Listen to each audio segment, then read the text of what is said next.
Okay, so how are you going to get from there to there? I think it's south and west. Okay, try it. Like, take your finger. Now follow my finger with me. West. Did we get to our destination? Yeah. All right. Bye-bye.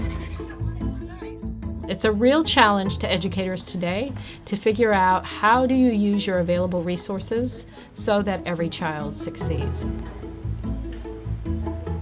Before we started our work, we had what other schools had. There would be a teacher in a classroom, they would teach a curriculum, and if a student needed extra help, out the door they went, down the hallway they went, and somebody else pulled out all the tricks that they knew and tried to teach that child.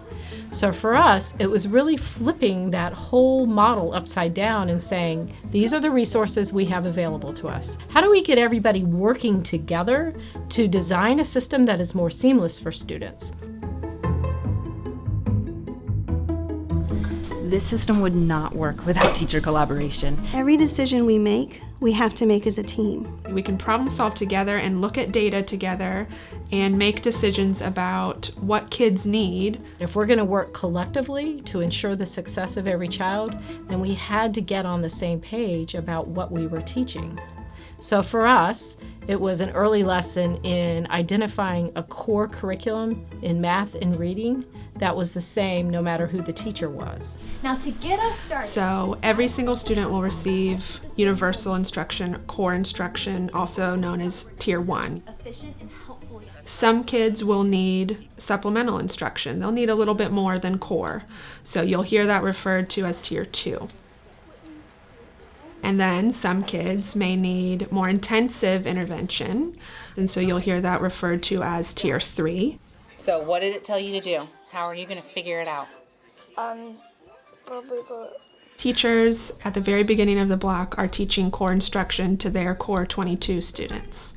And then they would move into a time that we call autonomous time, where the students will be more self-directed in their learning. Colombian order. The break. So some teachers may pull Tier 2 at that time. You also may see Tier 3 being pulled at that time in a very small room where kids can really focus. So this book is about the Constitution. And the reason it's pretty awesome here. My three favorite things are math, writing, and reading. It's kind of cool, so you don't just with one teacher and you get to kind of move rooms and move teachers. When you go down into with Mr. Kirby and your small group, then it really stretches your brain in a really good way. Okay. Go for it. So teachers organize themselves in a variety of different ways, and it depends on teacher strengths and student needs. Brushing away the old vine. We may need a specific group just on predicting, and you don't have 5 kids who need predicting and you're 22. You have a whole bunch of them across the learning community. So it's really important that the tiers are connected. Your core instruction could be inferring. If they're receiving Tier 1 with me and Tier 2 with you and Tier 3 with someone else, we all are really teaching inferring. We just may be teaching it with different materials. So you gotta make sure you read the answer. So that requires a lot of trust amongst teachers, and that also requires teachers to communicate. They meet every Wednesday in a learning community, and they definitely check in with each other about instruction.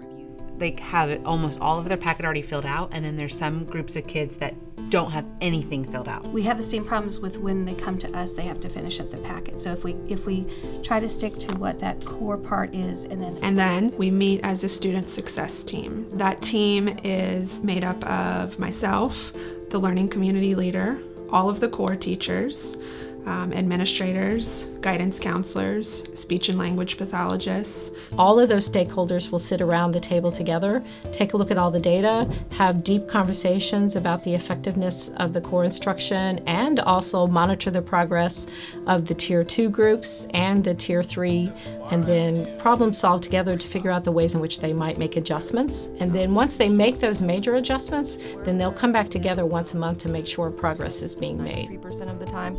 And then reading, which was mini lesson 45% of the time, and then 83% of the time. And then you also had some really other good details.